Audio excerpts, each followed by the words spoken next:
evolution, 1991. The scenic coastal town, Mangalore, was witness to a new era in the field of medical education. The Islamic Academy of Education, a non-profit trust committed to the upliftment of minorities, was established by the entrepreneur Mr. Yenapoya Abdullah Kunhi. Perceiving the potential of Mangalore suburbs to be a prospective educational hub, he began the establishment of colleges with the principle of excellence in professional education, which flourished into a full-fledged university, providing training in medicine and all its parallel fields. Currently, Yenapoya is a dynasty of educational institutes like Yenapoya Dental College, Medical College, Nursing College, Physiotherapy College, Yenapoya Pharmacy College and Research Center, and Yenapoya Institute of Arts, Science, Commerce and Management were further established to offer education and research in the areas of pharmacy, management and general education. Yenapoya offers a plethora of courses with 89 ongoing and 20 approved and proposed programs.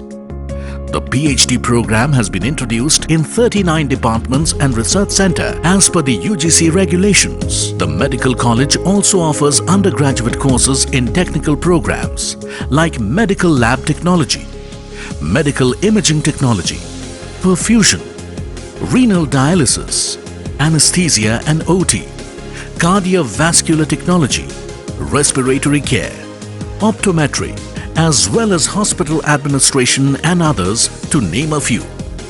Students are presented with ample opportunities to find their niche. Spread over a sprawling 36.76-acre campus at Teralakatte, Mangaluru, all the constituent colleges are provided with excellent infrastructure to impart knowledge. Spacious examination halls and 19 lecture halls have the electronic support system to engage students eloquently. Practical training is complemented with well-equipped laboratories.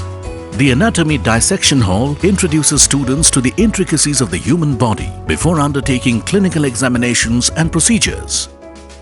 Well-equipped pathology and biochemistry lab foster the importance of diagnostic procedures to implement treatment. The central laboratory is a key unit, conducts number of diagnostic and confirmatory tests. Many significant in vivo researches are conducted at the Animal House of Pharmacology Lab. At the Nursing Nutrition Lab, aspiring students learn to put together a nutritious meal for the benefit of their wards. Pre-clinical exercise at the Physiotherapy Lab enhances clinical understanding. Dental simulators prepare students to handle clinical scenarios. The Simulation Center at Yenapoya is the largest in India and trains students in a virtual environment to mitigate errors and maintain safety. This includes a number of unique state-of-the-art facilities like Anatomatch table simulating the human body, a number of high-fidelity simulators like infant, adolescent, adult, and maternal fetal simulators are housed here.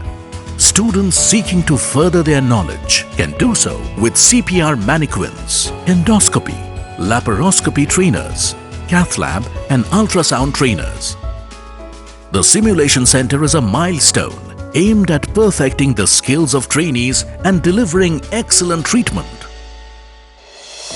Comprising of well-stocked central library, housing thousands of books, journals and publications, regularly updated via digital media, with 7 museums documenting various areas of health sciences. The Dental Museum being the most advanced, affirms Yenapoya is not just a university for the students, but a knowledge center. Students at Yenapoya acquire valuable experience during hands-on training at the medical college and hospital, with above 2,000 outpatients per day at OPD. A fully functional ICU, general wards, blood bank, digital MRD, CSSD, oncology center and kidney transplant unit. Cath labs and OT have been established. The operation theatre is equipped with 14 state-of-the-art modular OTs with stainless steel makeup and HEPA filters and antibacterial and antifungal walls. The operating rooms have state-of-the-art equipment, adequately staffed with experienced professionals. They are customized for smooth delivering of operating procedures, for super specialty and other routine emergency surgical services. The theatres meet quality standards envisaged under NABH norms. The state-of-the-art robotic surgery unit at Da Vinci Surgical Systems is a first in coastal Karnataka. Patients from all strata of society are benefiting from this advanced minimally invasive surgical system at a highly subsidized cost. Considering the demand for surgeons skilled in robotic-assisted surgeries, the university, in collaboration with Intuitive Surgical USA Inc., a global technology leader in minimally invasive robotic-assisted surgeries, has established an advanced surgical skills and robotic surgery training center, which is a second of its kind in the country. The Dental CAD Center is one of a kind in the city. The Radiology Department is one of our primary diagnostic centers equipped with ultra-modern units for diagnosis. The facilities are echocardiography, X-ray, CT scan, ultrasound and digital radiography. The 3 Tesla MRI has been installed for making use of highly advanced and reliable imaging technology for early diagnosis and treatment. There are only a handful of teaching hospitals in the country with this facility.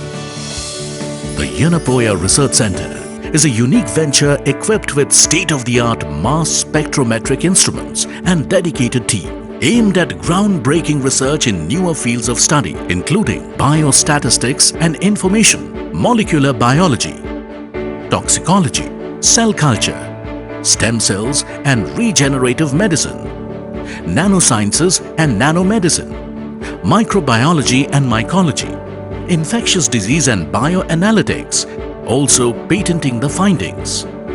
The YU IOB Center for Systematic Biology and Molecular Medicine promotes further research in the branch of molecular biology. Center for Biomaterials and Medical Devices focuses on developing medical devices, biomaterials and non-invasive methods for diagnosis and treatment of diseases. The Center for Health Professional Education conducts regular feedback sessions and training workshops to all faculty. The Center for Substance Abuse and Prevention is an active entity that performs extensive research and counseling on tobacco, alcohol and drug cessation. Center for Ethics is proactive in imparting bioethics and medical ethics to the professionals and students in all. The Yenapoya Center for Craniofacial Anomalies is an initiative backed by a team of doctors dedicated to the study of cleft and craniofacial anomalies. At Yenapoya, social responsibilities are taken seriously. Many community outreach programs and healthcare delivery programs have been chartered for this purpose. The university has a dedicated rural healthcare and development center which caters to 27 sub-centers. The Dental College has 9 peripheral sub-centers in rural and outreach areas, and Physiotherapy College has 1 peripheral sub-center. With 8 hostels for both men and women, the campus is well equipped to provide students with a memorable experience. Students focus on overall development with the use of sporting facilities around the campus, which includes well-maintained sports ground, indoor stadium and multi-gym, helping students to maintain their physical well-being. The university boasts of an active NSS unit with over 500 volunteers. Renaissance, the students' annual cultural extravaganza, is a platform for showcasing their talents in curricular and extracurricular activities. Along with being an educational center, Yenapoya is nature-friendly green campus. The Center for Environmental Sciences is dedicated to the sustainable development of the university campus. 1/3 of the campus is glowing with green. The primary attraction being Medicinal Garden, the campus boasts of initiatives like rainwater harvesting, solar panels, drinking water and sewage water treatment plants. A central kitchen supplies sumptuous, hygienic food catering to all necessities. Yenapoya campus houses a prayer hall, cafeteria, mini theatre, laundry and daycare facility. Education is the food for the mind, body and soul. At Yanapoya, we deliver the best of everything to help our young minds enlighten themselves, making a difference to the world as we know it today. So today's speaker is Dr. Uday Shankar from Bangalore and moderator Dr. Shankar Bakkanavar, Associate Professor, Department of Forensic Medicine and Toxicology, Manipal. Before that, on behalf of the organizers, we will request our Dr. Balraj sir, retired Vice Principal of JSS Medical College, JSS University, Mysore, to speak few words about our organization. Over to you, sir. Okay, thank you. Can you hear me? Yes, sir. Can you hear me? Yes, sir. Okay, thank you. So I would like to welcome to this webinar on CBME, and I would like to congratulate Dr. Kishore, Dr. Veena Vaswani, Dr. Shanai for having taken up this issue of one of the latest implementation of Medical Council of India, the CBME. To our bad luck, the COVID is killing us, and even in spite of that, they have taken initiative to go ahead with online webinar. I would like to congratulate once again. First, let us observe 1 minute silence for our corona warriors. Today morning, I had one of the close associate surgery of HOD who expired. So I request you all to pay homage to the departed souls, corona warriors. Let us observe silence for 1 minute. Thank you. Thank you.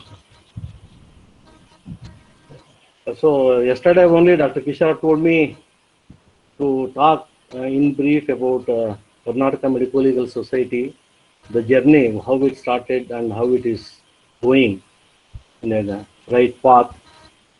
Because the time constraint, I thought of talking for just half an hour because 5-10 minutes is insufficient to highlight how it started, how it went on, and how it is going forward. So this Karnataka Medical Legal Society was not started by me. So in fact, I joined forensic medicine in 1985, and they called us the founder members. The founder members, the list I am highlighting. Actually, Dr. Ramu and Dr. Tirunakarasu and along with other colleagues have taken an initiative to have one society of forensic medicine experts of Karnataka, because there were only very few forensic experts, maybe one in each institution, some with a diploma, some with pharmacology, some with pathology. And they have called a meeting in BMC, Bangalore Medical College, and this was started in 1990, this Karnataka Medical Legal Society, and they wanted to have a logo and to call it as a short form, the lotus, that is the Kamals. You should really appreciate the person who has given this name, Kamals, that is Karnataka Medical Legal Society, which was started in 1990. In fact, I was not interested in forensic medicine. I joined by choice, not by chance, not by choice. But anyhow, since I joined, I had to continue. I continued and retired in the same specialty. So this Karnataka Medical Legal Society was started with the aims and objectives of getting all the experts united and to improve the specialty of this forensic medicine. The aims and objectives which have already, it is there in the, so you will be seeing two eminent specialties, Dr. Tirunakarasu and Dr. Ramu, Assistant HOD of Forensic Medicine in MS Ramaya Medical College.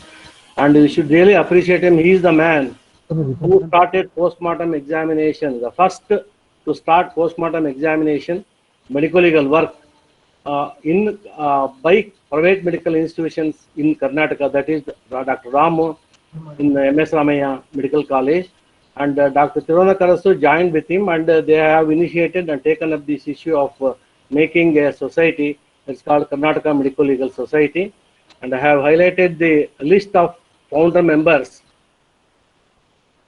The founder members,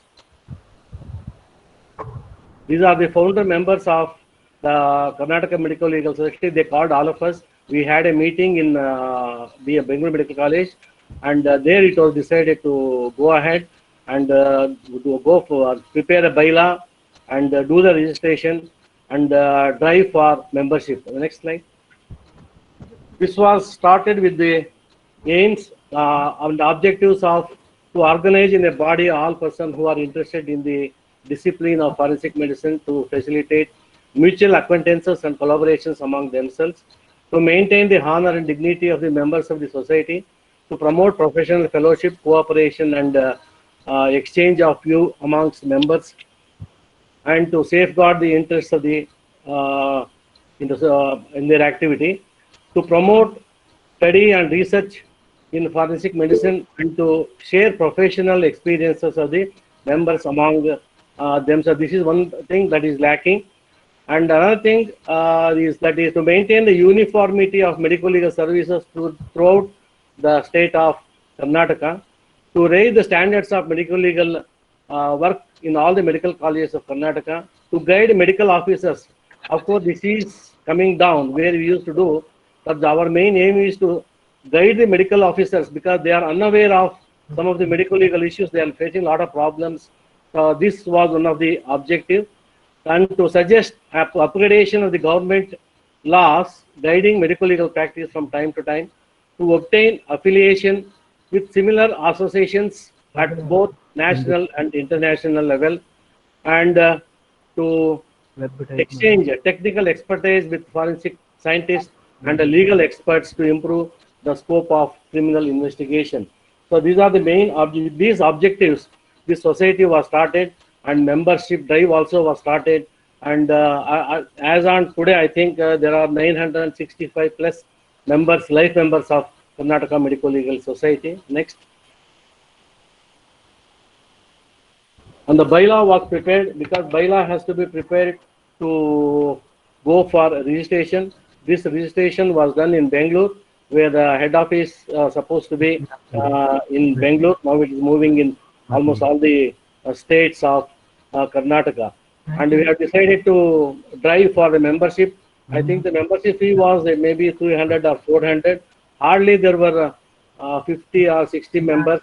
And I'm happy to note that as on today, there are 965 plus life members of Karnataka Medical Legal Society. Because we had a lot of shortage of funds, and to host the conference or the CMEs, and to go for the uniformity of medical education across Karnataka in almost all the medical colleges. So there were no post-mortem examinations being done, and there were less faculty members, because where I was working, Dr. A.T. Sayangal, he was just a diploma holder, and Dr. Lakshman Pai, who was in Mangalore, who was a microbiology man. All the people who have joined before 1980, majority of them were pathologists, and ultimately after 1980, MCI insisted that you should have qualified MD forensic medicine qualification, and they were insisting on the management to have a required staff members. From that time onwards, there was a heavy demand for forensic medicine faculty in all the colleges in Karnataka. And one more thing, there was no uniformity in theory classes, and especially the practical examination. In many colleges where I joined, they were buying some biochemistry or other practical record, and they used to write. So I thought, why not we start our own practical record book? And Dr. Mestri, who was working in Ballari, so I have never met him. Of course, later we started meeting, and he wrote me a letter. Of course, he used to write in a postcard, and he used to write So what I did was I collected records from other institutions across India and prepared a practical record book. I sent it to Mestri. Mestri also taken records from different colleges, and it was finalized. And ultimately, this was approved by the Karnataka Medical Legal Society and given for printing, where we get the royalty from the printer, that is the Tej printers. The whole amount is with Dr. Harish, who is managing the account. And for this to have a uniformity, so our people and we also met Vice Chancellor of Rajiv Gandhi University, and he has approved, and this became uniform in all the colleges. This is the only subject where we have a uniform practical record book in almost all the colleges. Maybe few. I think I request you all to go ahead with this, to go for the practical record book, which has been approved by Rajiv Gandhi University Vice Chancellor. And from this, we are getting sufficient fund. We start getting royalty for this book, and for this, this was sufficient for us to host the conferences and CMEs like previous uniformity in teaching and uniform practical record book, which are approved by Rajiv Gandhi University of Health Sciences. A royalty amount which we have started getting.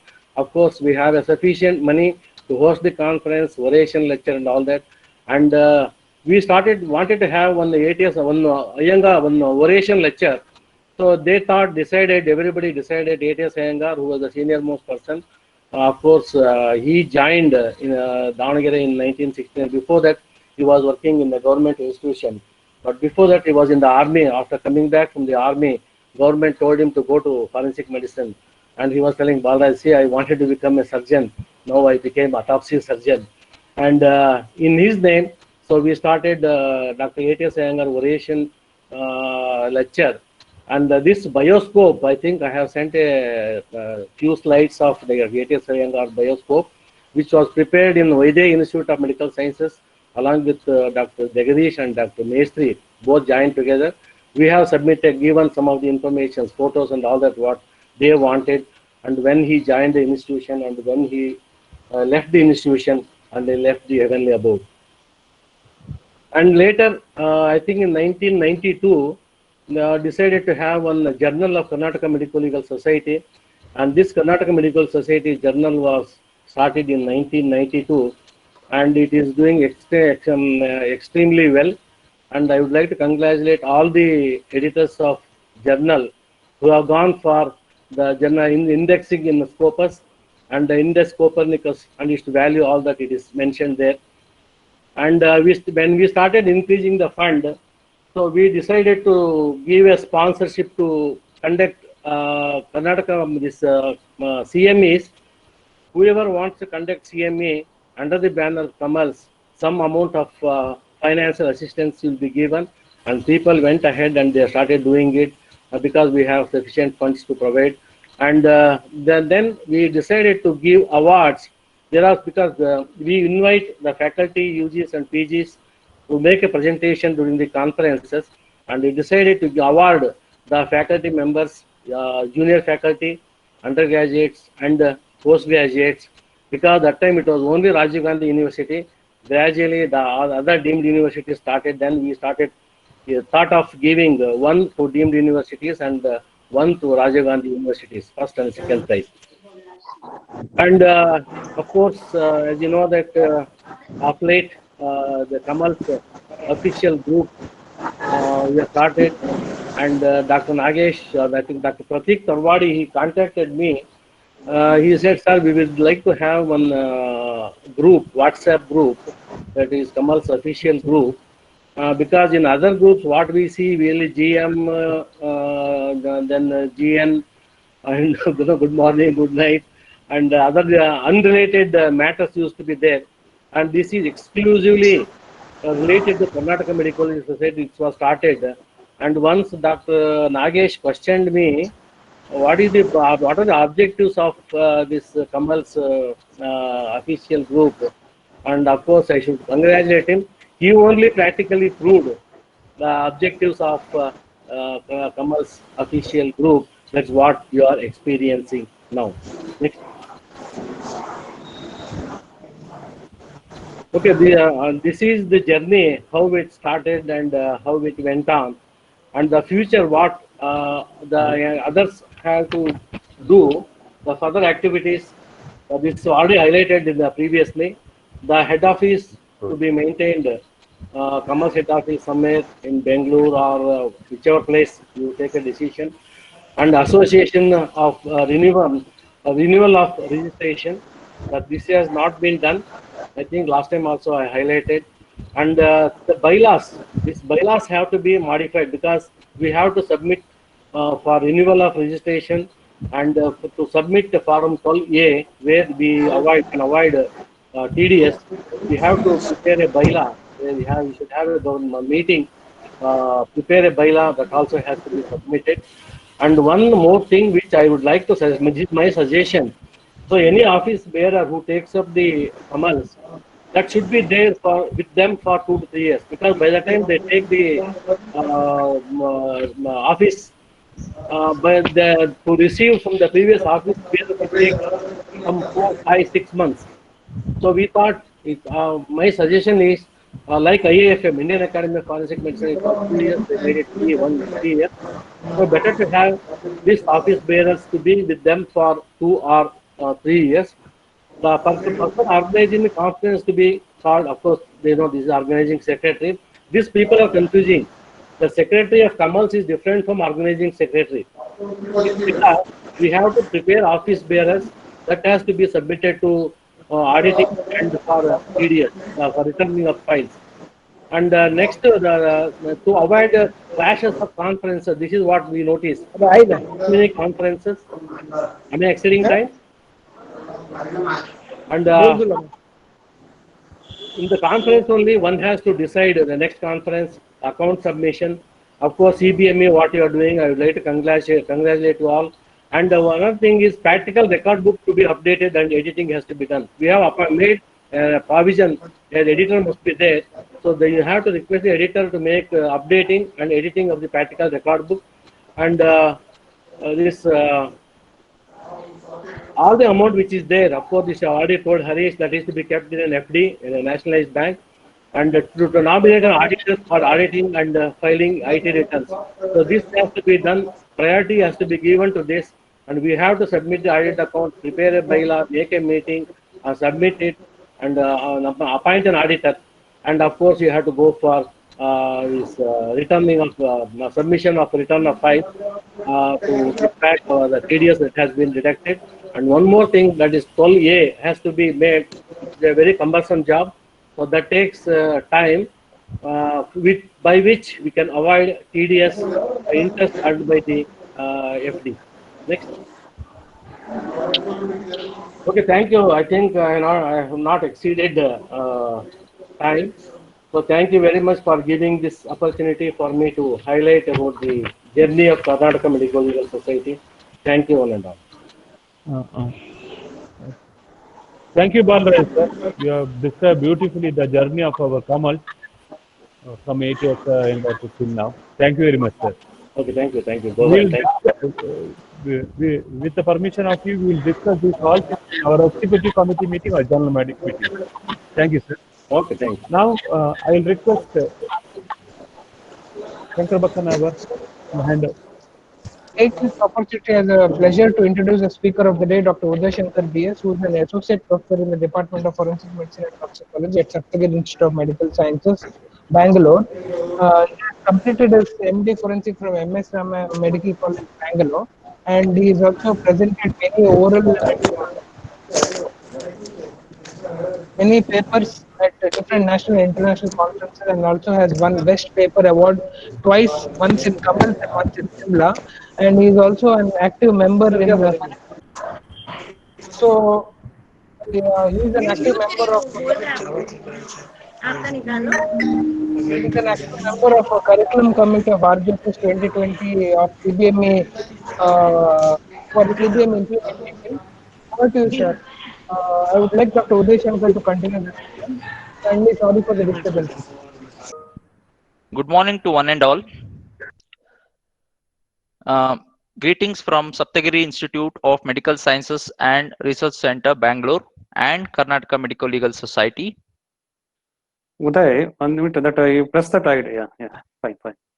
So on behalf of Karnataka Medical Legal Society and Department of Forensic Medicine and Toxicology, NIPAYO Medical College, I welcome you all to the state webinar series on CBME curriculum implementation in forensic medicine. Today's topic is integration in forensic medicine and toxicology. See, the objectives of this session is, at the end of the session, a participant shall be able to understand the concept of horizontal and vertical integration, explain the various methods of integration, and able to prepare the timetable for an integrated class. The mandatory reading documents that are required to achieve these objectives are the integration for CBME implementation and support program document and the MCI competency document. So let's start why we should integrate. The end product of our MBBS training in the CBME curriculum is an Indian medical graduate who should be skilled and motivated basic doctor. So it emphasizes that knowledge, skills, and attitudes, all the domains, to be achieved in parallel, not step by step. In the current scenario, the students are taught in respect of each subjects, so they are learning the content of curriculum through the lens of each subject. So we need to integrate so that all the domains can be achieved in parallel, so that it will be easier to understand if it is combined in a meaningful way for treating a patient at the primary health care level. Now let's see what is integration. Integration is exploring the relationship between a knowledge of a topic, what is the basis of it through the basic sciences, and how such knowledge of a topic can be applied in the clinical sciences. Harden defined integration as the systematic organization of the curriculum content to interrelate or unify the subjects into meaningful association frequently taught in separate academic courses or departments. The new CBME curriculum will help us in facilitating these types of integration, that is horizontal and vertical integration, and hence bridging this gap between the theory and the practice. So coming to what is horizontal integration, the integration between the subjects in a given phase. For forensic medicine and toxicology, it is the second professional part 1, which can be divided according to the blocks, either 2 blocks or 3 blocks, depending upon the available resources in a college or university. And it is also in the third professional part 1, which is again could be divided into 2 or 3 blocks. Here we need to note that medicine, surgery, and OBG subjects have the classes in these phases, so they can also be horizontally integrated with the forensic medicine. Vertical integration is across the other phases. This type of integration is used only to provide adequate recall or reinforcement and understand the clinical applications of the concept of the topic. So it is said, from as we move on from the preclinical to clinical correlate, it is better not to integrate. So the integration, I want to emphasize again that the integration can be done to a maximum of 20% of the total curriculum. So as the forensic medicine is said to be a clinical subject now, 80% should be covered in the subject matter, and 20% of the total curriculum can be integrated.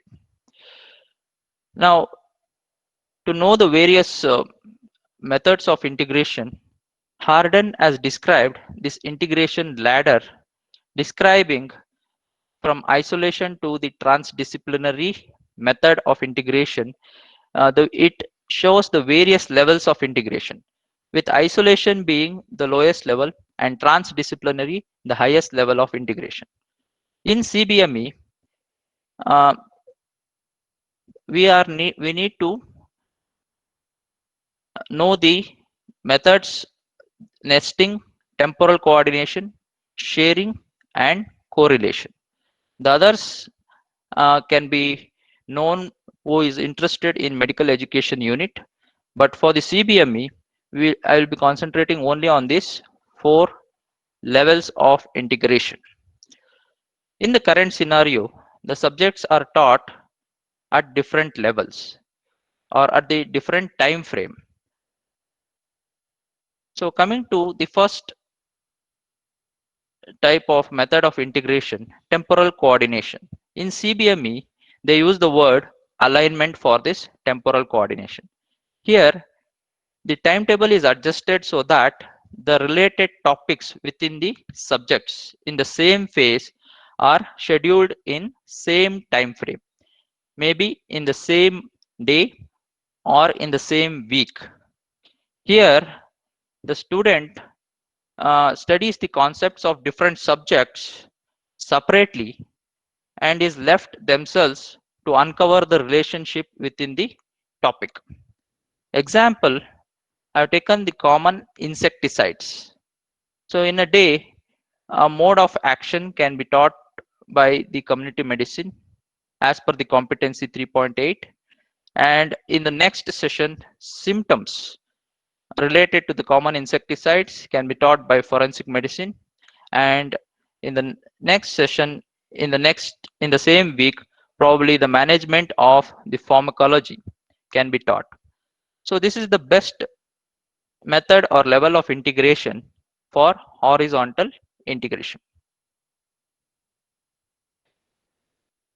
Nesting, wherein while discussing a subject-based topic, teacher targets the skills or necessary correlates from other subjects. Here, the nesting introduces the aspects of clinical medicine to demonstrate the concept of application of principles, and where students develop communication and problem solving skills. Example being abortion, wherein the definition of abortion can be reinforced or recalled while teaching the methods of procuring abortion and the duties of doctor in a case of criminal abortion while teaching the topic in forensic medicine. So this definition of abortion and classification of abortion can be a necessary correlate or the reinforced in forensic medicine. Coming to sharing, 2 or more departments may agree to plan and jointly implement a teaching program in single session or successive sessions. Example, alcohol disorders. The effects of the alcohol can be taken up by the pharmacology, followed by the pathogenesis by the pathology, and management and medical legal aspects by forensic medicine in a single session or in the next successive session. So here it can be a session can be 1 hour or 2 hour, which is a successive session. Coming to the next level of integration, correlation. Here integrated teaching sessions are introduced in addition to the subject-based teaching.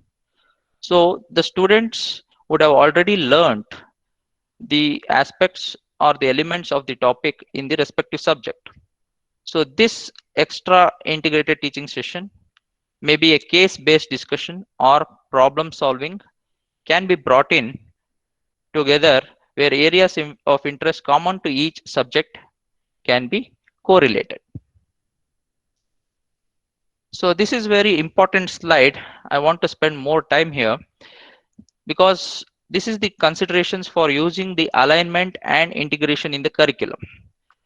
So we need to start always with the competency or the objectives, that is the specific learning objectives. So in forensic medicine, if a competency cannot be taught together in a particular topic, then it can be taught separately as a non-aligned topic. If such competency can be taught together in the different sessions, then you need to align that, that is by the level of coordination, by the level of integration, that is temporal coordination.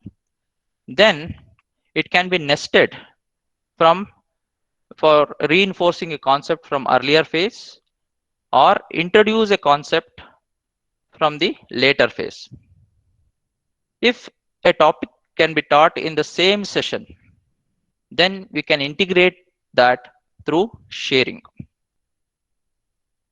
So if such a topic can be used to link the concepts, then we can introduce a linker, which is usually a case or a problem, wherein each elements from the different subjects can be correlated in a case.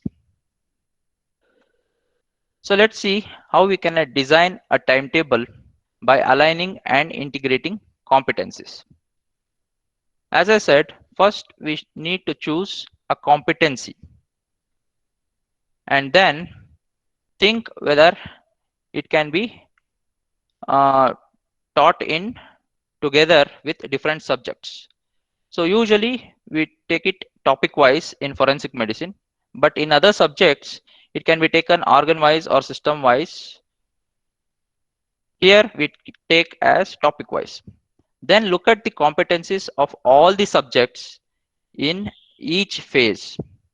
Compare them and reduce redundancy, that is overlapping of the elements of the topic, and then align them, align in the temporal coordination. Then review the competencies from other phases and then mark which needs reinforcement or introduction in the current phase, that is the higher phase. Then create learning sessions, write the specific learning objectives, then teaching learning methods. So specific learning objectives as already detailed described by Dr. Shankar sir, and teaching learning methods by Dr. Nagesh sir and Arun sir. From that we need to create group objectives achievable in a single learning session. Then place such different learning sessions into a timetable. Next, create a linker, that is the case, which is usually done through vertical integration, that is from the higher phases. Then allocate in the timetable. So these are some aligned and integrated topics that are already there in the MCI competency table. It is in the last column where vertical integration is suggested. For example, injuries or trauma can the competencies in forensic medicine are 5 and in surgery it is 3. Similarly, there are other aligned and integrated topics which I have listed here. So I would not waste much time here. So these are the few more aligned and integrated topics. So I just want to explain how it can be integrated with the other topics, taking this aligned and integrated topic: snake, scorpion, and insect bites. So to start, let's see the competency of forensic medicine, that is describe features and management of snake bite, scorpion sting, bee and wasp sting, and spider bite. Can this competency be achieved together with similar competencies in the other subject? Yes, because we already saw there it can be seen in pharmacology and general medicine. So now we have identified the topic as bites and stings. Now list the bites and stings specific competencies from the MCI competency booklet under each subject. So forensic medicine, we have already seen the features and management. Pharmacology also, we have a competency like describe management of common stings and bites. And in general medicine, we have almost 9 competencies which are can be taught together in bites and stings. I will not going to read all these things. It will come up again. So let's see the next step. Next step is to align it through temporal coordination and sequence it in a meaningful way. For example, medicine competency says enumerate the local poisonous snakes and describes these distinguishing marks of each. So there we are starting the topic. Then describe the features and management of snake bite, scorpion sting, and other bites. Then describe the management. So in this way, if it is aligned, then it will be give a meaningful way for the student to understand. Similarly, other medicine competencies are sequenced for a better understanding. Then I take for the first 3 competencies only to prevent the overcrowding. So break each competency into specific learning objectives. For example, the medicine competency, it is divided into specific learning objectives of enumerate common poisons, classify snakes, describe the identification features, and differentiate the poisonous and non-poisonous snakes. Similarly, in forensic medicine, kindly pardon me, the specific learning objective should be further divided into describe mechanism of action of snake bite. The next specific learning objective is describe clinical features of snake bite. To prevent overcrowding, I've just put it together. So similarly, the pharmacology competence is divided into specific learning objectives, describing the management of common poisoning, insecticides, common stings, and common bites. Here we can see a redundant or overlapping component, that is the management, which can be taught either by the forensic medicine or the pharmacology. So we need to discuss with the other subject teachers, so whether we can take up this management or the pharmacology wants to take it up. Next step is to bunch the objectives and create learning sessions. Now here I have bunched the classification of poisonous snakes, differentiation of poisonous and non-poisonous snakes, and identification features of common snakes, mechanism of action, clinical features, management, and postmortem findings and medical legal importance into a single learning session. So this can be temporally aligned and taught to the students, or it can be shared. I will tell in the next slide how it can be shared. This is another learning session of scorpion sting, where identification features and mechanism of action, management, and medical legal importance of scorpion stings is taken up. Similarly, another learning session. So now we have made a bunch of learning sessions. Now, as I said, this learning session can be taken up for sharing, wherein the overlapping concepts which can be taught together.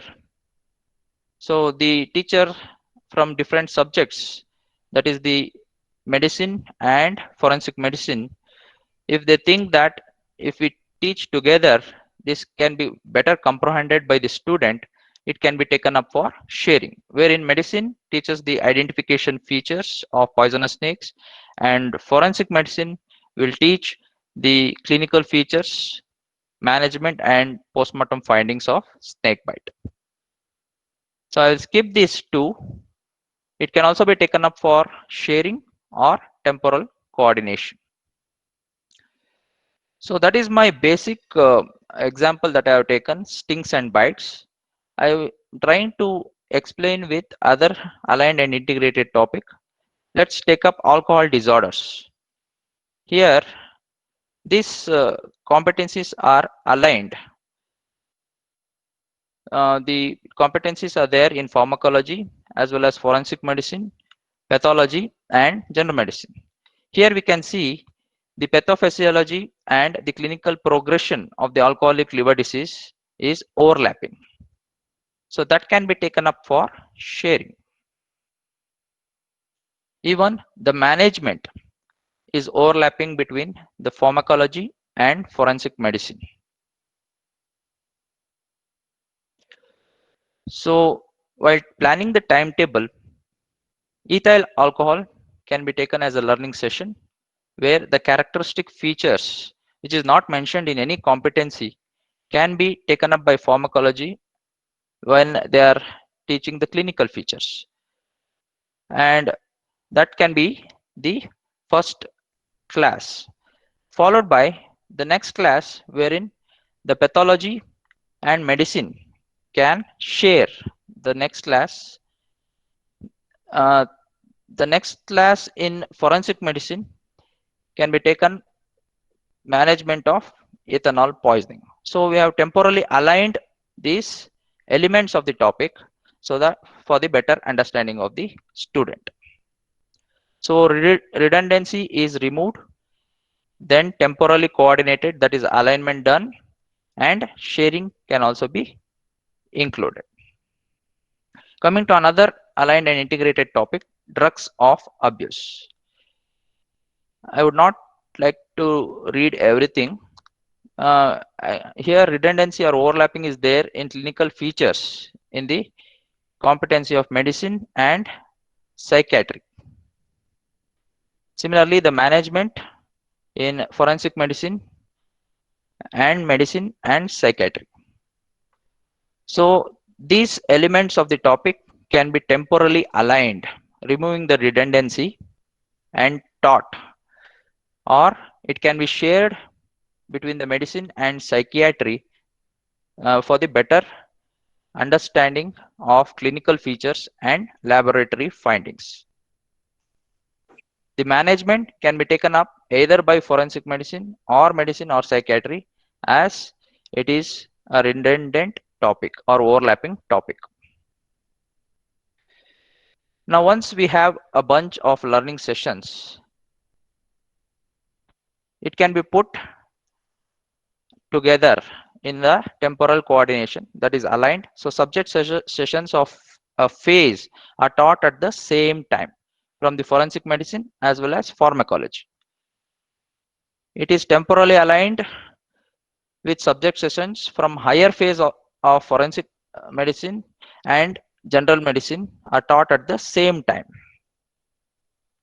Then within the same session, elements of other subjects are also taught through sharing or nesting. For example, in forensic medicine, general medicine competency can be nested, and forensic medicine and pathology competency can be shared. The next step is to review the competencies once again and to look for introduction of a concept from the higher phase or to reinforce a concept from the previous phase, and also to remove redundancy again. So I am trying to explain the basic example of mine, that is bites and stings, how nesting can be done. So here I have demarcated the specific learning objectives clearly in the form of describe mechanism of action of snake bite, clinical features, management, postmortem findings, and medical legal importance of snake bite. Once this is done, the competency of medicine says describe the correct initial management. So this can be nested with the class of forensic medicine. So that is removed from the medicine class or asked that we can nest that in our topic so that it will correlate the student to demonstrate the correct initial management while treating a case of snake bite. So taking another example of injuries or trauma, we have forensic medicine competencies to describe various types of injuries, and in surgery we have described principles of first aid, steps in basic life support, and describe the principles in management of mass casualties. Here we don't have any redundancy, so such topics can be temporally aligned. So this is the best example for temporal coordination, wherein forensic medicine class can be taken up first with describing the various types of injuries, followed by the next class of surgery, wherein describing the principles and steps of first aid and management of mass disasters. Or if we can talk to the teachers of surgery, it can be introduced briefly so that uh, various injuries before covering their competencies in the surgery class, it can be nested as well. The CBME curriculum says the nesting should be taken up as much as possible. So it depends on the resources available in the college as well as university, whether to temporarily coordinate as well as do nesting. Taking another example, wound healing. We have competencies in pathology, surgery, and forensic medicine. And there is a overlapping topic of wound healing and medico-legal aspects between surgery and forensic medicine. So reduce that redundancy. So we can take up this element of the topic either in the forensic medicine or in the surgery. First, we need to temporally align the topics, the elements of the topic in pathology, surgery, and forensic medicine. So that should be enough. It is upon the student to understand the concept in each topic. If the resources are well, then we can ask the surgery staff to introduce the repair and regeneration of healing before covering their competencies. Then it can be reinforced while taking this topic in forensic medicine. Reinforce the repair and regeneration of healing before covering the medico legal importance of wounds. Next step is to introduce a linker. Linker is usually a case or a problem. So it can be introduced in the higher phases. So it is best for vertical integration. So how to create a linker? What cases to link? For that, we need to look at vertically aligned document of the topic. So which the sequenced aligned topic.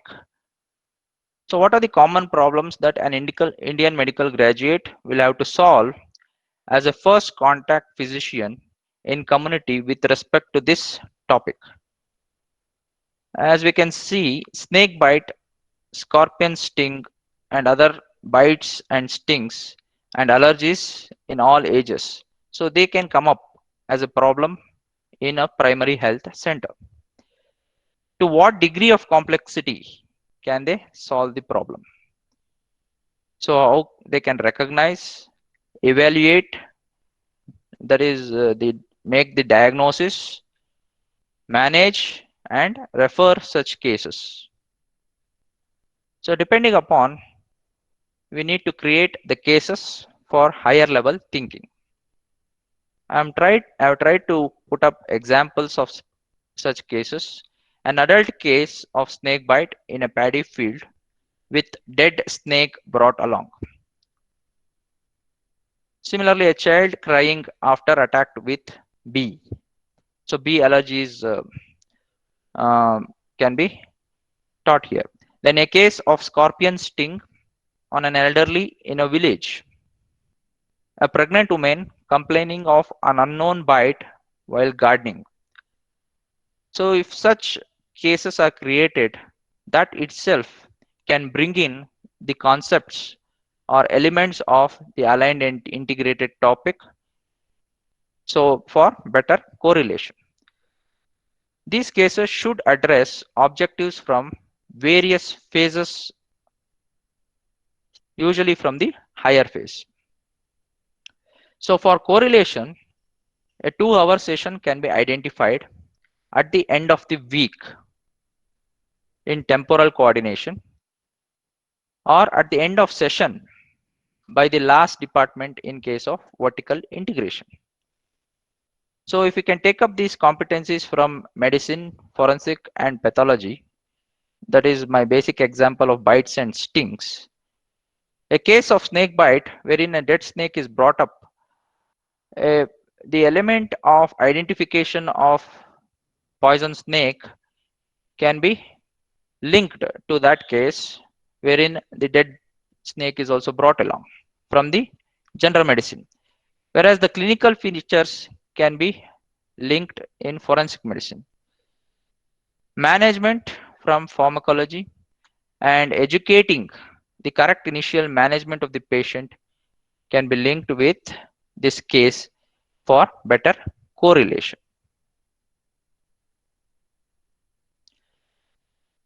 So now we have aligned through temporal coordination and tried to integrate with nesting and sharing sessions. So next thing in the timetable is also to teach non-aligned topics simultaneously along with this aligned and integrated sessions. As I emphasized in the beginning, integrated sessions should not go beyond 20%. So the subtopics which have to be taught in the respective disciplines should also go hand in hand simultaneously along with these aligned and integrated sessions. Then create space for self-directed learning as well, and think of end of block assessment through the form of assignments, which will be helpful for the formative and internal assessments. We need to ensure there is adequate time for the block that is created in the timetable, and the assessment will be subject based and test the phase appropriate correlates to determine if learner has internalized and integrated the concept and its application. So the assessment part will be taken up by the Dr. Somsekhar sir probably tomorrow. So to summarize, integration implies that concepts in the topics or the organ systems that are similar or redundant are merged into a single teaching session, removing subject-based demarcations across the phases. It focuses on basic skills, content, and higher level thinking, thus providing a deeper understanding of concept. So we need to understand here the integration is happening in the student mind. So we are facilitating for such integration in the student's mind by planning these learning sessions and aligning them and integrating them. So the CBME curriculum says didactic lectures should be reduced to less than 1/3 and more emphasis is given to the case-based learning or problem-oriented discussions. So students should be encouraged to actively participate in the relevant real-life experiences, which is usually interactive. So it's a holistic way of teaching the integration. So we have learned the methods of integration. So first we need to temporally align the topics. Then think of other levels of integration, nesting, sharing, and correlation. So in the horizontal integration, it will be in the same phase. So pathology, microbiology, pharmacology, forensic medicine, subject competencies can be aligned together. In the third professional part 1, community medicine can be aligned. Vertical integration, it is between the previous phase and the higher phases. So we need to select the aligned and integrated topic starting from competency. So it should be topic wise and it should be aligned and integrated to create a link. So once again, I want to emphasize that medicine, surgery, OBG do also have the classes in second professional and third professional part 1. So they can also be taken up for horizontal integration, or if the topic is taught in the third professional part 2, then it can be considered for vertical integration as well. So I thank the co-speakers, especially Dr. Shankar sir, Dr. Nagesh sir, Dr. Jagdish sir, and Dr. Arun sir for support and wonderful group sessions. Then the organizers of Anepoya Medical College for giving me an opportunity. Thank you for the patient listening. Thank you very much, Dr. Uday. It was a very excellent presentation. You made all of us to aware about the various alignment and integration, how we can make, and you taught us today with good examples. So thank you very much.